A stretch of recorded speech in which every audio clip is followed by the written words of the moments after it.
Hello students, welcome to GR maths academy once again. ठीक है, यो। हाँ, तो आइए शुरू करते हैं। तो हमारे पास क्या एक्सरसाइज 3.1। अभी हमने अपने पिछले वीडियो में मैंने क्या करा कि सारा क्विक रिवीजन आपको एक वीडियो में पूरे चैप्टर का करवा दिया है। ठीक है, आप उसको आराम से देखिए, सारे जितने भी आपके कॉन्सेप्ट हैं वो अपडेट हो जाएंगे। ठीक है, रिकैपिचुलेट भी हो जाएंगे। अब आइए एक्सरसाइज 3.1 के, फिर उसके बाद 3.2 के, 3.3 का। 3.3 में कुछ ज़्यादा वर्ड्स प्रॉब्लम है जो इम्पोर्टेंट है, जिसका हर एक कॉन्सेप्ट, हर एक वर्ड पूरे एक्सप्लेनेशन तरीके से चाहता है, तो वो हम इसलिए उसको एक्सप्लेन करके करेंगे। ठीक है, तो आइए सबसे पहले 3.1 के क्वेश्चन कौन कौन से इंपॉर्टेंट है मैं मार्क करा देता हूँ। आपके पास बुक होगा तो आप बुक में टिक कर लीजिए कि कौन कौन से क्वेश्चन इंपॉर्टेंट होंगे। सबसे पहले 3.1 का, क्योंकि टोटल एक्सरसाइज 3 है हमारे पास, कट चुकी। पहले तो 6-7 थी, अब 3 एक्सरसाइज है। तो 3.1 में पहला क्वेश्चन जो है, पहले के दोनों पार्ट इंपॉर्टेंट है। क्वेश्चन नंबर फर्स्ट और सेकंड दोनों पार्ट आपको करने मैं यहाँ कराऊंगा। जो जो मैं लिख रहा हूँ क्वेश्चन मैं यहाँ पे करूँगा। ठीक है, उसके बाद आपको करना है क्या, देखो दूसरा, तीसरा, चौथा। हालांकि ये आपके पिछले वीडियो में जो आपने अभी देखा होगा क्विक रिवीजन जो मैंने कराया है इंट्रोडक्शन का, उसमें आप देखोगे तो आसानी से आपको दूसरा, तीसरा, चौथा आसानी से हो जाएगा। कंसिस्टेंट पूछा है, पैरेलल, ये सारी बातें आपको वहाँ पे मिल जाएंगी, तो यहाँ पे कराने की ज़रूरत नहीं है, वो आप पिछली वीडियो में देख लेना। ठीक है, next question number 5। Question number 5 important है, और 7 ये हमारे पास एक्सरसाइज 3.1 का ये 3 क्वेश्चन हमें करना है जो इंपॉर्टेंट है। चलिए शुरू करते हैं। तो सबसे पहले क्वेश्चन नंबर फर्स्ट का पहला पार्ट। देखिए क्या है, वर्ड्स प्रॉब्लम है इसलिए मैं इसको कराना चाहूंगा, और बहुत तरीके से आप लोग भी करना। जितने भी चैप्टर 3 और 4 के क्वेश्चन है ना, चैप्टर 3 और चैप्टर 4 के, ये दोनों तरीके से हो सकते हैं। आप सॉल्व कर सकते हो 2 वेरिएबल में भी, आप सॉल्व कर सकते हो 1 वेरिएबल में भी। ठीक है, क्योंकि एग्जाम में कोई ये बात लिखी नहीं होती कि आप इसे 2 वेरिएबल से करो या 1 वेरिएबल से करो। तो जैसे आपको बेहतर लगता है, जैसे आपको आसान लगता है, आप वैसे करना। ठीक है, चलिए शुरू करते हैं इसको। क्वेश्चन नंबर फर्स्ट कह रहा है कि 10 स्टूडेंट ऑफ क्लास 10, कह रहा है कि क्लास 10 के 10 स्टूडेंट है। तो हमारे पास गिवन क्या है, टोटल स्टूडेंट 10 है। टोटल स्टूडेंट कितने हैं, 10। ठीक है, आगे बढ़ते हैं। कह रहा है if the number of girls is 4 more than the number of boys. देखो यहां सीखो, गर्ल्स और बॉयज। ठीक है, मैंने क्या कहा, ये क्वेश्चन कराना सिर्फ मेरा लक्ष्य, मेरा फोकस नहीं है। अब की बार, ये आखिरी बार जो आप देख रहे हो ना, इसके बाद आपको दोबारा कोई वीडियो कुछ देखने की जरूरत नहीं होनी चाहिए, तब जाके आप इस वीडियो को देखो, और उस तरीके से ही मैं बताने जा रहा हूँ। देखो दो लोगों को इस्तेमाल किया गया, एक बोला गर्ल्स है और एक बॉयज है। ठीक है, अब इंफॉर्मेशन क्या कह रहा है कि if the number of girls is 4 more than the number of boys. अच्छा, नंबर ऑफ बॉयज, तो इसका मतलब पता क्या है कि गर्ल्स जो है, गर्ल्स डिपेंड कर रही है बॉयज पर, है ना। गर्ल्स किस पर डिपेंड कर रही है, नंबर ऑफ बॉयज पर। तो कह रहा है कि जितने भी बॉयज होंगे ना, उससे 4 ज्यादा लड़कियां हैं। ठीक है, इसका मतलब ये the number of girls is 4 more than. तो अगर मैं कहता हूं कि बॉयज एक्स है, मैं क्या कहता हूं, बॉयज एक्स है, तो मुझे बताओ कि गर्ल्स कितनी होंगी, कहेंगे सर x+4। ठीक है, ये एक वेरिएबल से मैं कर रहा हूँ। ठीक है, बट हमें चैप्टर 3 है तो 2 वेरिएबल से करेंगे, तो एक कहानी तो ये बन गया। हालांकि कोई दिक्कत वाली बात है नहीं। अगर मैं इसको मान लेता हूँ, चलो मैं इसको कहता हूँ, मैंने इसको x मान लिया और इसको y मान लिया। ठीक है, x और y। तो यहां से क्या होगा कि हम कहेंगे कि sir let number of boys x and number of, तो क्या हो जाएगा, नंबर ऑफ गर्ल्स y। मैंने मान लिया x और y। अच्छा, x y क्यों माना, मैं फिर से कह रहा हूँ क्योंकि 2 वेरिएबल का, इसलिए। एक वेरिएबल है तब तो यहीं से खत्म हो जाएगा आंसर, आंसर खत्म, आंसर आ जाएगा तुरंत। देखो गर्ल्स कितना y माना, तो अकॉर्डिंग टू क्वेश्चन वो कह रहा है कि गर्ल्स जो है, गर्ल्स है ना, गर्ल्स, तो गर्ल्स क्या है हमारे पास y।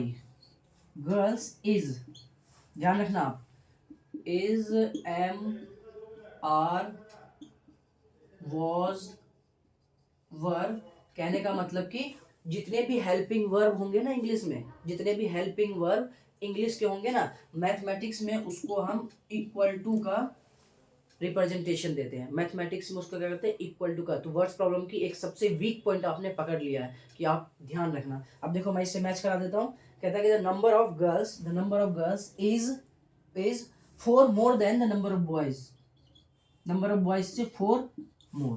तो ये एक इक्वेशन बना हमारे पास, इक्वेशन फर्स्ट, कोई दिक्कत वाली बात नहीं है। एंड उसने कहा कि टोटल गर्ल्स और बॉयज मिला के कितने हैं, टोटल 10 है। तो इसका मतलब x plus y equal to 10, ये कहानी बन गई। अब अगर ये दो इक्वेशन आपके पास आ गया तो मुझे नहीं लगता कोई दिक्कत आने वाली है। अब आसानी से आप वैल्यू पुट कर दोगे, y की वैल्यू देखो, x प्लस वाई की जगह पे मैं क्या रखने वाला हूँ, x प्लस 4 इक्वल टू 10, ठीक है। तो यहाँ से क्या हो जाएगा, 2x plus 4 equal to 10, 2x equal to, ये इधर आएगा तो 6 हो जाएगा, तो x इक्वल टू 3। ये बात क्लियर है, कोई दिक्कत नहीं है, ठीक है। अब अगर x की वैल्यू 3 आई है, इसका मतलब क्या है कि बॉयज कितने हैं, 3, तो फ्रॉम वन, क्योंकि बॉयज की वैल्यू, गर्ल्स की वैल्यू भी निकालनी है हमें। तो ये रहा y equal to x plus 4, so 3 plus 4, so y equal to 7। तो अब आपको एक बात समझ में आ चुकी है, नंबर ऑफ गर्ल्स कितने थे, नंबर ऑफ गर्ल्स 7 और नंबर ऑफ बॉयज 3, दोनों मिला के कितने हैं, 10। और क्वेश्चन में भी यही बोला था, दोनों मिला के कितने, 10। तो ये फुल एक्सप्लेनेशन है आपका, ये ध्यान रखना।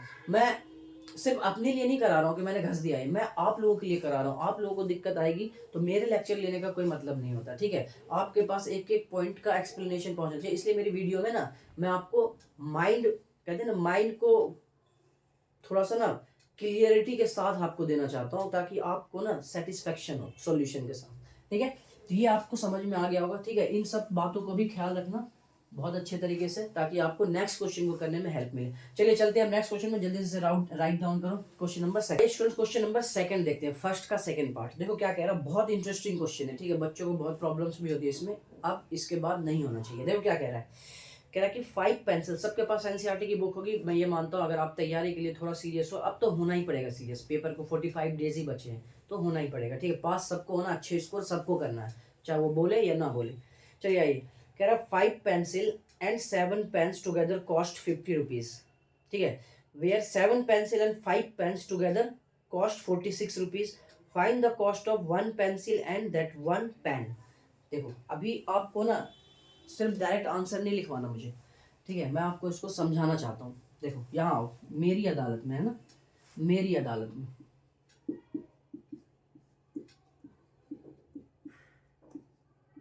मेरी अदालत में आओ, ठीक है। देखो आप इमेजिन करो, आप दुकान जा रहे हो, कहाँ जा रहे हो, दुकान। अच्छा दुकान में जाते हो, मैं आपके साथ सामने एक सिचुएशन रखता हूँ, आप उसको खुद समझ जाओगे। आप दुकान गए, कहाँ गए, दुकान, ठीक है। दुकान गए, वहाँ पे आपको लेना था 5 चॉकलेट, डेयरी मिल्क चॉकलेट 5 लेने थे, कितने वाले, 10 वाले। तो आप गए दुकानदार के पास, आपने कहा कि भैया मुझे 5 डेयरी मिल्क चॉकलेट दे दो। वो पूछेगा कितने वाले, क्या कहते 10 रुपये वाले, जो 10 रुपये का एक है, ठीक है। आपने चॉकलेट लिया, तो आप उसको कितने रुपए दोगे, कह रहे सर कितने रुपए दोगे, कह रहे सर 5 चॉकलेट ले रहा हूँ और 10 रुपये वाला है, तो मुझे कितने देने, उसे 50 रुपये। तो हमने कितने रुपए दिए उसे, 50 रुपये।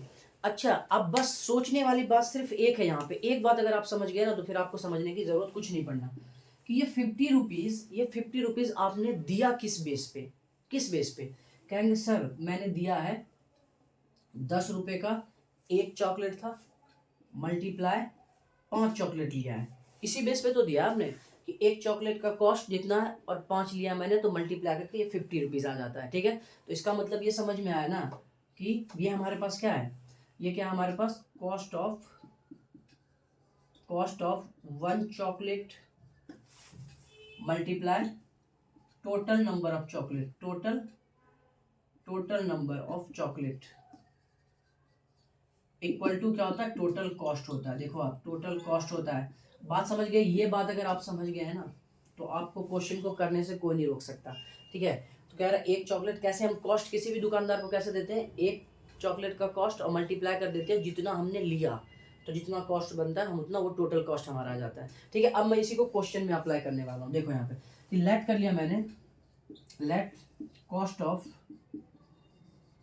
Of pen. देखो इसमें क्या क्या है, पेन है और पेंसिल है ना। देखते हैं इसमें कौन कौन सा पेन इसमें दिया है।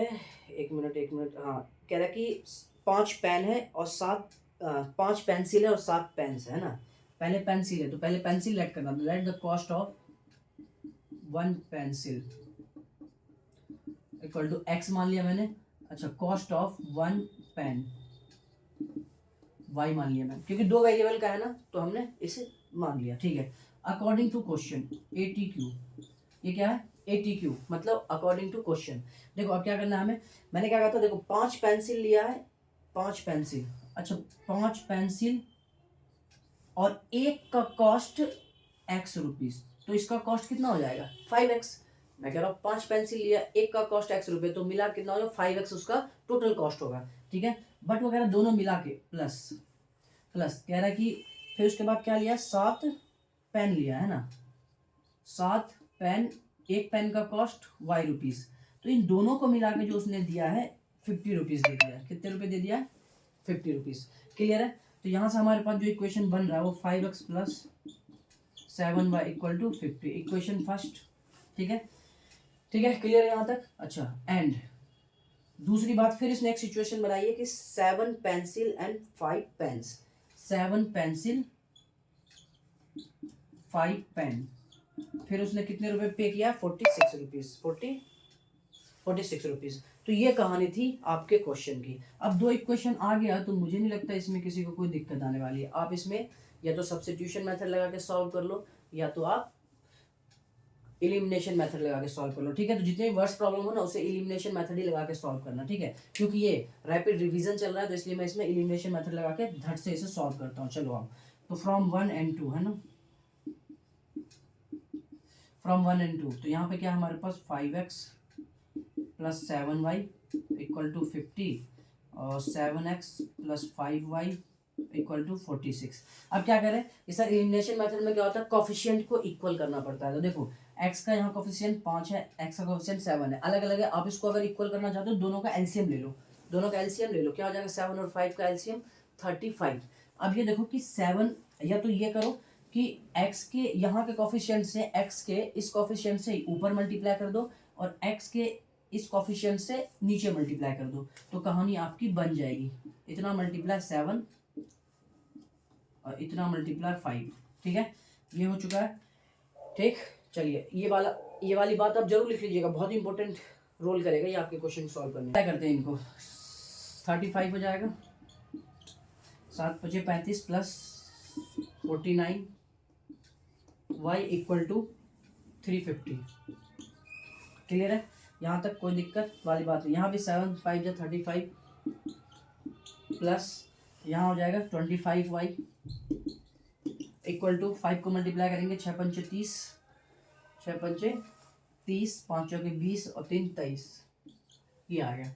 अब ये आ गया हमारे पास क्या, x का कोफिशिएंट सेम कर चुके हैं हम। अब हम क्या करेंगे, इसको सब्ट्रैक्ट करेंगे। क्या करेंगे, सब्ट्रैक्ट। ध्यान रखना, मैंने अपने इंट्रोडक्शन लेक्चर में बता दिया है, अगर साइन सेम हो तो सब्ट्रैक्ट लिखो बाहर, और अगर साइन अपोजिट हो तो ऐड लिखो बाहर। ठीक है, क्योंकि सब्ट्रैक्ट करने पे साइन चेंज होता है। तब ये देखो, ये प्लस का है तो ये माइनस, ये प्लस है तो माइनस, ये प्लस है तो माइनस, ये दोनों कैंसिल हो गया। अब यहाँ क्या बच गया, 49 में से 25 जाएगा तो कितना बचेगा, 24 बचेगा। Hope so 24। ठीक है, 24y प्लस का इक्वल टू 350 में से 230 जाएगा तो कितना बचेगा, कहेंगे सर 0, ये 2 और ये 1, 120। ठीक है, कोई दिक्कत वाली बात है नहीं। तो y इक्वल टू 120/24, तो ये कट जाए कितनी बार में, 5 बार में, तो y इक्वल टू 5। y की वैल्यू कितनी आई 5। ठीक है, y की वैल्यू अगर 5 आ गई तो x की वैल्यू भी निकालनी है, तो आप दोनों में से किसी भी इक्वेशन में पुट कर दो y की वैल्यू, आपके पास x की वैल्यू आ जाएगी। तो ये आ जाएगा हमारे पास फ्रॉम 1 है ना, from 1 5x plus 7y equal to 50, तो 5x प्लस 7y, y की जगह पे क्या रखेंगे 5, तो ये 35 हो जाएगा इक्वल टू 50। तो 5x इक्वल टू ये इधर जाएगा तो कितना बचेगा कि 50 में से 35 जाएगा तो 15, तो x की वैल्यू कितनी हो जाएगी 3। तो ये देखो ये आपका आंसर, ये आपका आंसर। तो इसका मतलब ये समझ में आया कि जो सिचुएशन उन्होंने दिया है हमें उसमें एक पेंसिल का कॉस्ट 3 रुपये है और एक पेन का कॉस्ट 5 रुपये है, ठीक है। तो ऑफिशियली रियल लाइफ में भी ये यूज होता है कि पेंसिल जो है वो पेन से सस्ता है, कहने का मतलब पेन जो पेंसिल से महंगा है, ऑफिशियली महंगा है ना, बाहर भी महंगा है, 2 रुपये 3 रुपये में पेंसिल आ जाता है, 5 रुपये में पेन आता है, ठीक है। तो जितने भी हमारे मैथ्स में एप्लीकेशंस होते हैं ना, वर्ड्स प्रॉब्लम, उसको एप्लीकेशंस ही कहा जाता है, वो सारे रियल लाइफ से ही उठाए गए होते हैं। इसलिए आपको पूछते हो ना, आप हर बार पूछते हो कि सर ये मैथ इस्तेमाल कहाँ होता है, ये वर्ड्स प्रॉब्लम इस्तेमाल कहाँ होता है। तो आप इस बात को ध्यान रखना, धीरे धीरे अगर आप जुड़ोगे ना तो आपको पता चलेगा कि जितने भी वर्ड्स प्रॉब्लम है ना वो सारे रियल लाइफ से ही सिचुएशन उठा के बुक में क्वेश्चन बनाए जाते हैं। तो इस बात को आप ख्याल रखना, ठीक है। चलते हैं हम नेक्स्ट क्वेश्चन पर। ये दोनों क्वेश्चन हमारे हो चुके हैं, अब चलते हैं इन दोनों पर, 5 और 7 पे। जल्दी से राइट डाउन कर लीजिए। 5 करते हैं ना, क्वेश्चन नंबर 5 3.1 का। देखिए क्या कह रहा है, वर्ड्स प्रॉब्लम में बहुत ध्यान से सुनिएगा। कह रहा है कि half the parameter of a rectangular garden whose length is 4 more than its width is 36 meter. Find the dimensions of the garden. देखो डायमेंशन का मतलब क्या होता है, गार्डन रेक्टेंगुलर गार्डन बताया गया, तो रेक्टेंगुलर में क्या होता है लेंथ और ब्रेथ, तो लेंथ और ब्रेथ क्या हो गया, इसके डायमेंशंस हो गए, ठीक है। सबसे पहले उसने कहा रेक्टेंगुलर गार्डन, देखो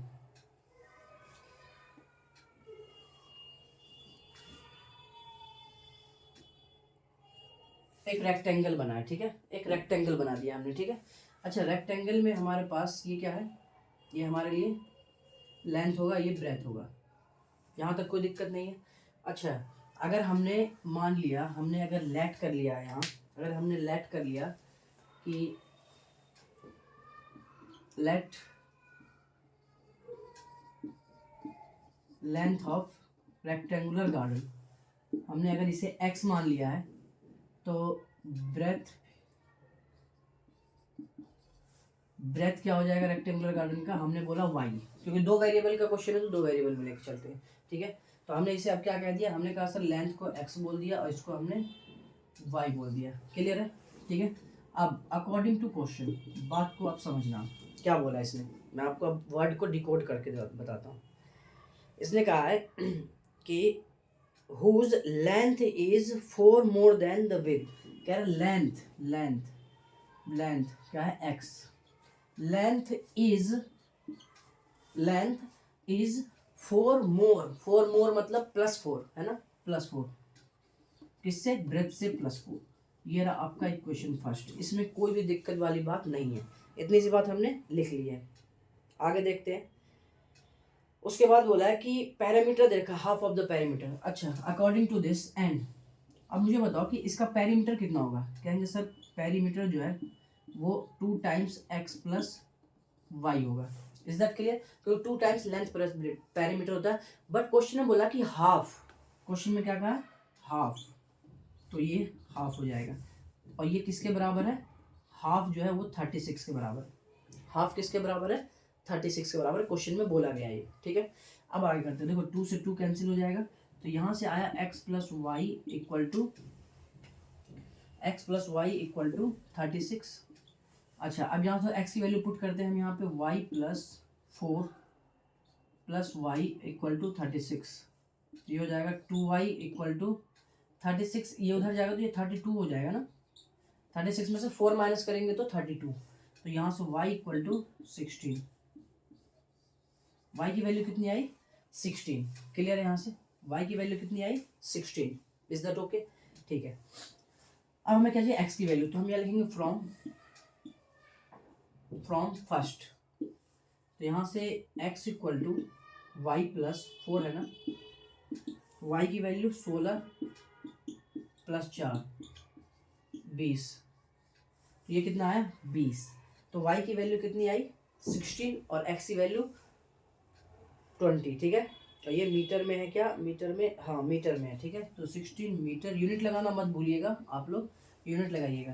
तो इसका मतलब ये समझ में आया कि आप जिस रेक्टेंगुलर गार्डन की बात कर रहे हो उसकी लेंथ जो है वो क्या है 20 मीटर, और उसकी ब्रेथ जो है वो 16 मीटर। ठीक है, तो इस बात को आप समझ पाए होंगे। और देखो ना, इन दोनों को जोड़ो, इन दोनों को जोड़ो, कितना होता है इसका पेरीमीटर, 2 टाइम्स करोगे तो आराम से आपका 36 आ जाएगा। ठीक है, 36 आ जाएगा। क्लियर है? चले हम नेक्स्ट आगे। तो आइए स्टूडेंट्स, क्वेश्चन नंबर 7 देखते हैं। इस एक्सरसाइज का लास्ट क्वेश्चन और मोस्ट इंपोर्टेंट क्वेश्चन जो पेपर में लगभग मैनी टाइम्स पूछे गए हैं। ठीक है, ध्यान रखना। ठीक है, क्वेश्चन नंबर 7 ये रहा। ठीक है, 3.1 का क्या कह रहा है कि ये दो इक्वेशन दे रखा है हमारे पास, दो इक्वेशन दे रखा है और दोनों इक्वेशन से बोला है पहले आप इसका ग्राफ ड्रॉ करो। पहले तो ग्राफ ड्रॉ करते हैं, उसके बाद की बात हम आगे करेंगे। चलो, ग्राफ ड्रॉ करने के लिए हमें क्या चाहिए? कोऑर्डिनेट्स चाहिए, है ना। क्लास 9th में आपने पढ़ा होगा कोऑर्डिनेट्स कैसे निकालते हैं, सॉल्यूशन चाहिए एक्स वाई की वैल्यू। चलो शुरू करते हैं। तो आपको कुछ नहीं करना है, इसके पहले इसका पहले कोऑर्डिनेट्स निकालना है। तो कोऑर्डिनेट्स निकालने का तरीका जो मैं आपको बता रहा हूँ आप यही फॉलो करिएगा, बेस्ट होगा। क्योंकि इतना टाइम हमारे पास एग्जाम में इतना टाइम नहीं होगा कि हम अलग अलग सॉल्व करें, यहीं पे आप सॉल्व कर लीजिएगा। छोटा सा इक्वेशन है तो कोई दिक्कत वाली बात है नहीं। ठीक है, अच्छा यहाँ क्या लिखना है हमें? एक्स और ये वाई। देखो यहाँ पे अगर मैं यहाँ पे y को 0 कर दूँ, तो x बराबर -1 हो जाएगा। y को अगर 0 कर दूँ तो x बराबर -1। अगर यहाँ पे x को 0 कर दूँ, तो ये इधर आके माइनस माइनस कट जाएगा तो y की वैल्यू 1 आ जाएगी। ठीक है, तो दो ही कोऑर्डिनेट्स चाहिए हमें, 2 पॉइंट के कोऑर्डिनेट्स चाहिए। दोनों को मिला के हम एक लाइन बना सकते हैं, कोई दिक्कत वाली बात नहीं है। आइए इसको देखते हैं।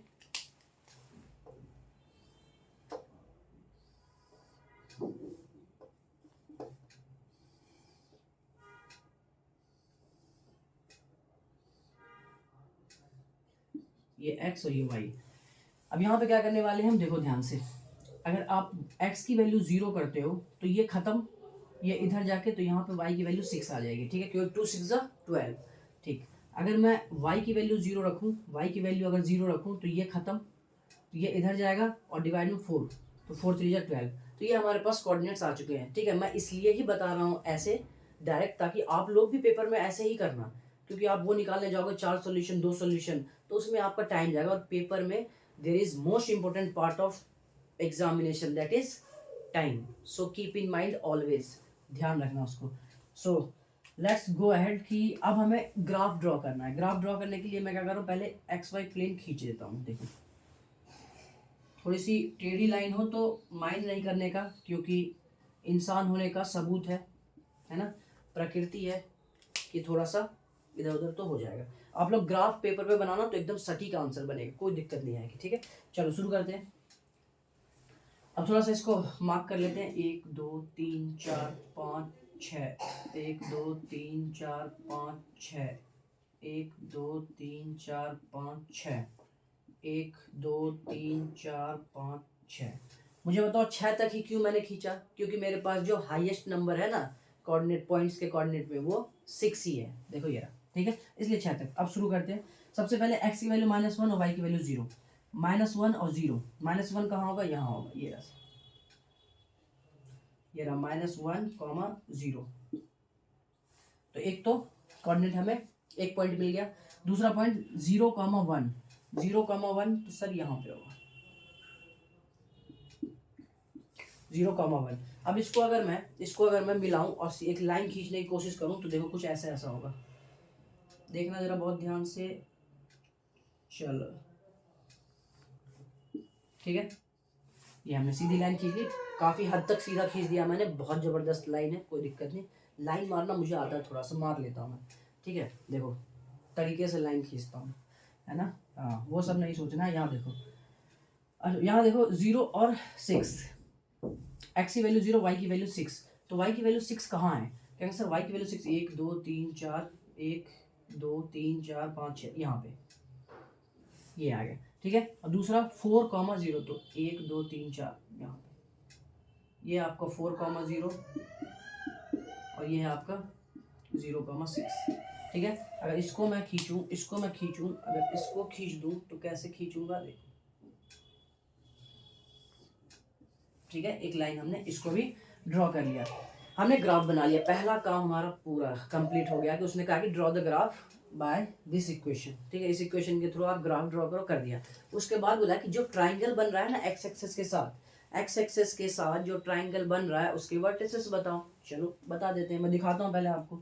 ये रहा कुछ ये देखो ये वाला जो पार्ट कह रहा है उसको शेड भी कर दो, शेड भी क्वेश्चन में बोला गया शेड करने के लिए, ठीक है। मैं ड्राइंग नहीं कर रहा हूँ, ड्राइंग नहीं, क्वेश्चन में बोला है कि जो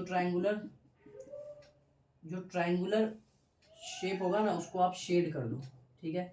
आप लोग पेंसिल से करना शेड, ठीक है। कर दिया और हमारे पास ये 3 पॉइंट मिल गए, ये तो वर्टिसेस कौन कौन से होंगे हमारे पास, देखो एक तो माइनस जो वर्टिसेस है ना,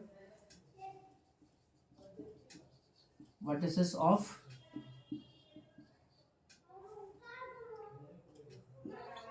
ट्राइंगल, सबसे पहले -1,0 और ये रहा 4,0, ठीक है। और एक ये वाला पॉइंट क्या होगा, देखो अगर आप ग्राफ पेपर पे ड्रॉ कर रहे हो ना तो आपको तो सीधा पता चल जाएगा कि ये पॉइंट क्या है। अगर ग्राफ पे ड्रॉ नहीं कर रहे हो तब कैसे पता चलेगा, आपके जानने की इच्छा अगर मन में है तो मैं बता देता हूँ कि आपको कुछ नहीं करना है कि एक इक्वेशन को उठा के दूसरे में पुट कर देना और कुछ नहीं। देखो यहाँ से इसको क्या करना है, इसको x इक्वल टू y -1 लिख सकते हैं कि नहीं, इसको पुट कर दो, इसको उठा के इसमें पुट कर दो, ठीक है। पुट कर देते हैं तो यहाँ 3x की value y -1 plus 2y -12 equal to 0, ये 3y माइनस का 3 प्लस का 2y -12 इक्वल टू 0, यहाँ से 5y ये माइनस का माइनस प्लस 15 ना इक्वल टू 0, तो y इक्वल टू कितना आ जाएगा, 3 आ जाएगा। y की वैल्यू 3, अगर y की वैल्यू 3 है तो यहाँ पुट करेंगे तो ये 3 - 1 कितना हो जाएगा 2, तो x की वैल्यू 2। तो यहाँ से आप निकाल देते हो, है ना। आप इंटरसेक्टिंग पॉइंट निकाल सकते हो, किसी भी दो इक्वेशन का इंटरसेक्टिंग पॉइंट निकालने के लिए एक इक्वेशन से वैल्यू निकाल के इक्वेशन बना के दूसरे में पुट कर दोगे ना आप, सेम वेरिएबल हो जाएगा तो आपके पास आ जाएगा, ठीक है, कोई दिक्कत नहीं है। तो यहाँ से तीसरा पॉइंट जो हमारा बना ये 2,3, तो ये आपका आंसर हो गया, ठीक है।